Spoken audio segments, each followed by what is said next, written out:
Assalamualaikum warahmatullahi wabarakatuh. Selamat pagi, salam sejahtera untuk kita semua. Dan aku siswa kelas 11 MIPA 7. Kita ketemu lagi. Semoga pada pertemuan kali ini kalian masih dalam keadaan sehat bersama seluruh keluarga.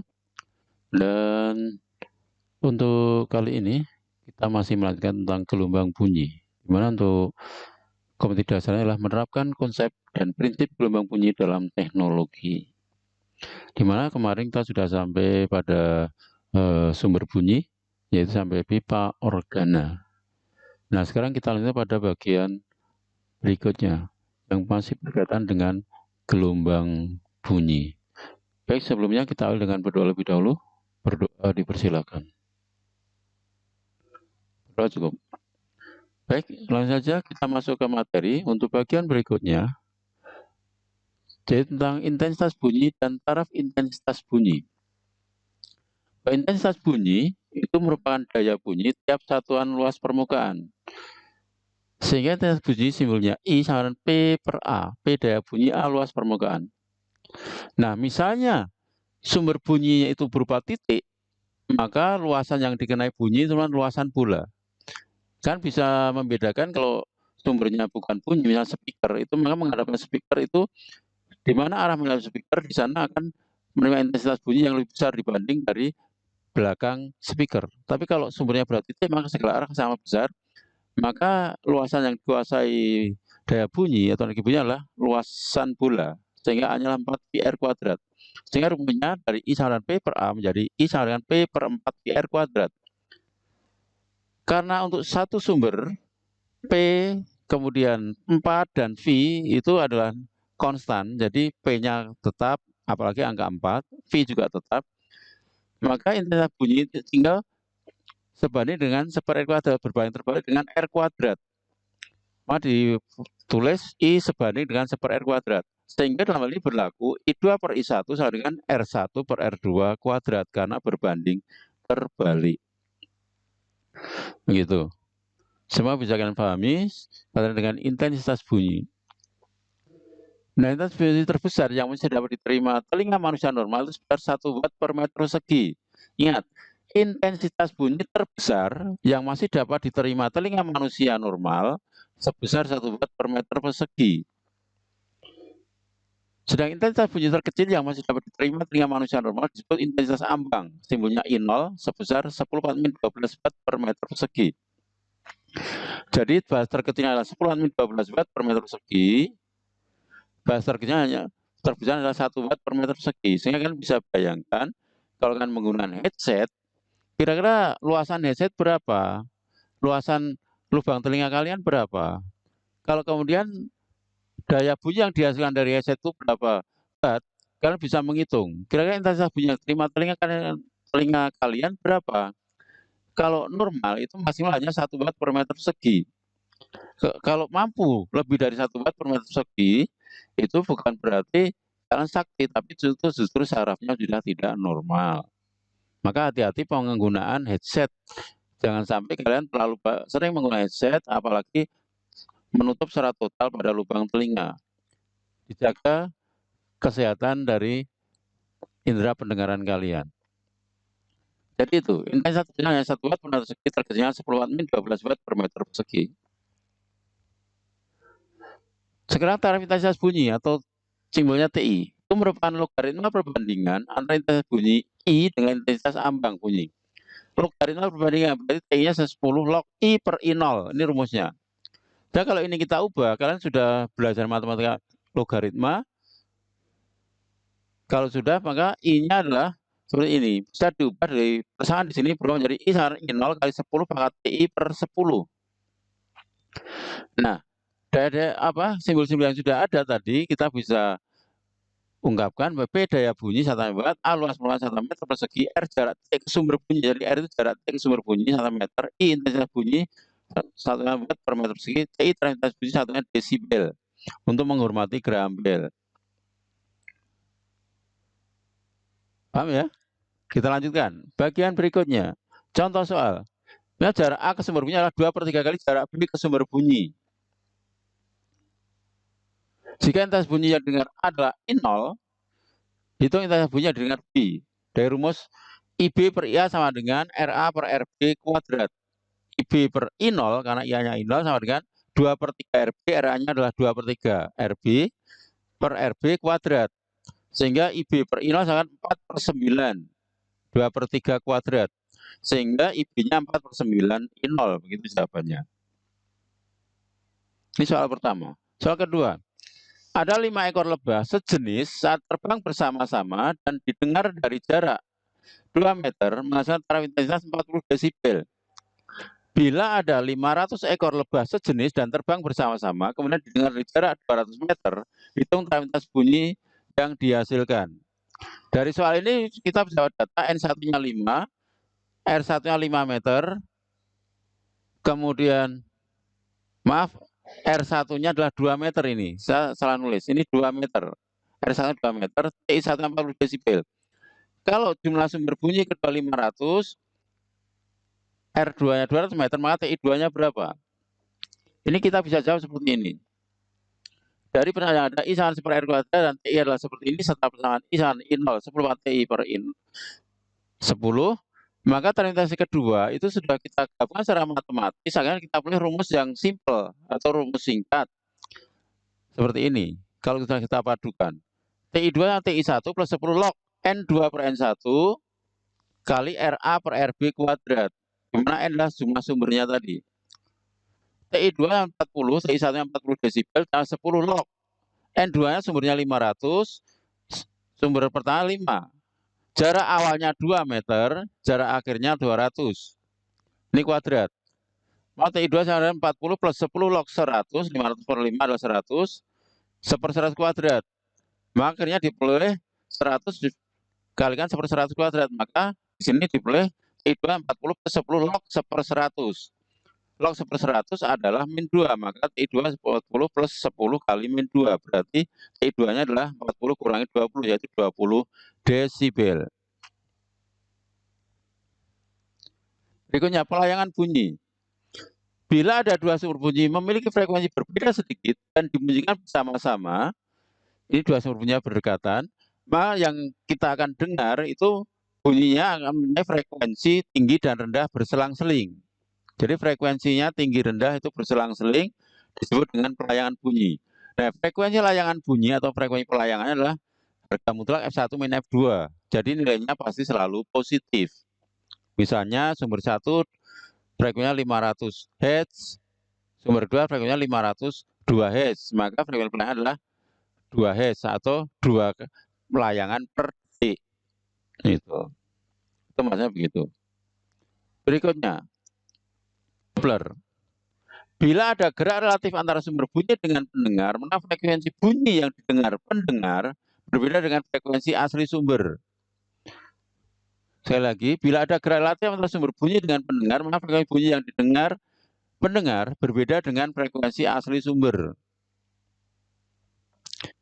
Kalian kalau ini secara gambarnya, kalau kalian misalnya ada di tepi jalan, kemudian kalian didatangi oleh kendaraan atau suatu ambulan yang menggunakan sirine, maka sirine yang kalian dengar bagaimana? Saat ambulan mendatangi kalian, bunyinya bagaimana? Saat menjauhi kalian, bunyinya bagaimana? Yang benar. Jangan salah mengatakan bahwa saat kita didatangi ambulan, bunyi sirine makin keras, saat menjauhi makin lemah. Salah. Itu salah besar, salah konsep. Yang betul saat ambulan mendatangi kita dengan sirine, maka frekuensi yang kita dengar itu lebih tinggi. Saat dijauhi frekuensi yang didengar lebih rendah. Ingat, tinggi rendahnya bunyi itu adalah pengaruh apa? Frekuensi. Tapi kalau keras sama bunyi dibuka oleh amplitudo, padahal sirine itu amplitudonya pasti tetap, cuma frekuensi yang didengar yang berubah, yaitu frekuensi tinggi ke rendah. Itu menunjukkan tinggi rendahnya bunyi. Nah, berdasarkan frekuensi yang didengar itu dirumuskan P dengan P plus minus VP per V plus minus VS kali Fs. Ini rumus umumnya. Baik, kita lihat keterangannya. FL frekuensi sumber bunyi 1 Hz, FP frekuensi yang didengar 1 Hz, V kecepatan di udara 1 meter per sekon, VS kecepatan sumber bunyi 1 meter per sekon, VP kecepatan pendengar 1 meter per sekon.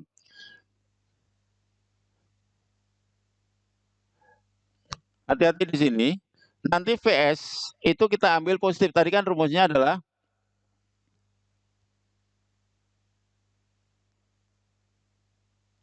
rumusnya V plus FV plus minus VP per V plus minus VS kali FS. Nah, penggunaan ini VS akan diambil positif bila sumber menjadi pendengar. Karena saat sumber menjadi pendengar, itu frekuensinya akan lebih rendah, maka penyebutnya harus besar, maka VS-nya ambil plus. VS-nya ambil min bila sumber mendekati pendengar. Saat sumber mendekati pendengar, itu frekuensi yang kita dengar lebih tinggi, maka agar tinggi penyebutnya kita buat kecil, maka V-nya min VS. VP plus bila pendengar mendekati sumber. Saat kita mendekati sumber bunyi, frekuensi yang kita dengar lebih tinggi, maka VP-nya plus. Agar apa? Pembilangnya itu bernilai besar. Sebaliknya kalau pendengar menjadi sumber, maka VP-nya kita ambil min agar pembilangnya itu kecil, sehingga nanti FP-nya menjadi lebih kecil. Begitu. Semoga kalian bisa memahami. Nah, bagian berikutnya, ini contoh soalnya. Ada seorang pengendara motor, kecepatan 10 meter per sekon, searah dengan mobil ambulan yang bergerak dengan kecepatan 20 meter per sekon sambil membunyikan sirine 720 Hz. Dan diketahui kecepatan bunyi di udara 340 meter per sekon. Hitung frekuensi yang didengar pengendara motor bila A posisi motor depan ambulan. Ingat, ini searah motornya depan ambulan, artinya pendengarnya menjauhi sumber, sumbernya mendekati pendengar. B posisi motor di belakang ambulan, berarti pendengarnya menjauhi sumber, sumbernya mendekati pendengar. Maka diketahui datanya VP-nya 10 meter per sekon, V-nya 20 meter per sekon, F-nya 20 Hz, V-nya 340 meter per sekon. Ditanya FP-nya bila yang A, VP-nya plus, VS-nya min. VP-nya min, VS-nya min. Karena motor depan ambulan, maka pendengarnya menjauhi sumber, maka VP-nya min. Sedang sumber di belakang ambulan, di belakang motor, berarti mendekati pendengar, maka VS-nya min. Dan yang B, FP berapa bila motor di belakang ambulan, berarti pendengarnya itu mendekati sumber, maka VP-nya plus. Sedangkan sumbernya menjauhi pendengar, maka VS-nya kita ambil plus, karena seperti itu. Sesuai dengan perjanjian yang ada tadi. Semoga kalian bisa memahami. Kita lihat pengerjaannya seperti ini.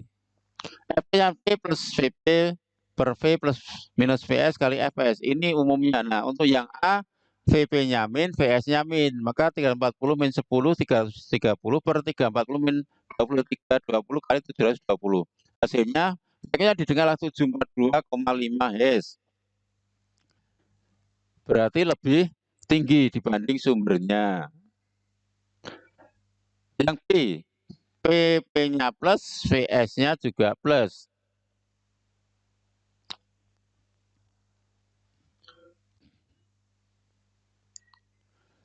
Maka dari ini kita ambil masukkan 340 plus 10 per 340 plus 20 kali 720, hasilnya 700 Hz, maka lebih rendah. Ini karena apa? Motornya di belakang ambulan. Kalau yang atas motornya depan ambulan, gitu. Yang A pendengarnya menjadi sumber, sumbernya mendekati pendengar. Sedang yang B pendengarnya mendekati sumber, sumbernya menjauhi pendengar. Berikutnya resonansi bunyi.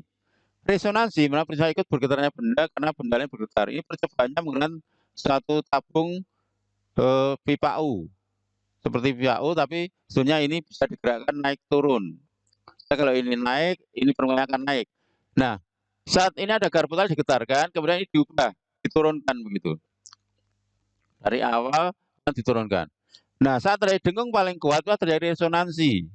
Karena getaran dari garpu tala menggetarkan kolom udara di sini. Udara yang ada di sini akan bergetar, maka terjadi resonansi. Nah, terjadi resonansi pertama ternyata hasilnya adalah saat panjang kolom ini 1/4 panjang gelombang, karena terbentuk seperti ini, seperti saat kita bicara pipa tertutup dari seperempat panjang gelombang. Nah, dengung kedua yang kuat terdengar pada saat seperti ini polanya, berarti seperti ini, berarti 3/4 lambda, satu panjang kolom ini. Nah, resonansi ketiga terjadi saat bentuk gelombang seperti ini, berarti 5/4 lambda. Sehingga kita tahu resonansi pertama jadi saat L1-nya 1/4 lambda, resonansi kedua saat L2-nya 3/4 lambda, resonansi ketiga saat L3 5/4 lambda. Secara umum dirumuskan Ln-nya adalah 2n-1 kali 1/4 lambda. N adalah resonansi ke berapa? Ke 1, 2, 3, dan seterusnya. Begitu. Semoga kalian bisa memahami. Nah, contoh soalnya. Sebuah garpu tala berfrekuensi 660 Hz di getaran dekat sebuah tabung berisi air. Jika laju lambat bunyi di udara 330 meter per sekon, saat ada resonansi, hitung jarak minimum permukaan air dengan ujung tabung. Artinya ini jarak minimum berarti resonansi pertama itu yang kalian pahami. Jadi datanya lah F-nya 660 Hz, V-nya 330, N-nya 1, L-nya berapa? Ingat, ini ada frekuensi, ada seperempat, berarti kita menghitung lambda panjang gelombang adalah V per F, karena V adalah F lambda. Jika lambda 330 per 660 berarti 0,5 meter. Lambda 6. Masuk ke persamaannya di Ln-nya 2n min 1 1/4 lambda. Berarti 2 kali 1 karena resonansi pertama minimal tadi. Min 1 kali 1/4 kali 0,5 hasilnya 0,125 meter. Demikian kait dengan gelombang bunyi. Nah, sampai di sini gelombang bunyi itu selesai. Semoga kalian bisa memahami. Silakan kalian belajar mencari-cari soal yang ada, atau ada pertanyaan silakan bisa beri ke saya. Kalau ketemu soal yang belum bisa dikerjakan, silakan saya segera saja. Baik, marilah pertemuan pada kali ini kita akhiri dengan berdoa. Berdoa dipersilakan. Berdoa cukup. Terima kasih. Assalamualaikum warahmatullahi wabarakatuh. Salam.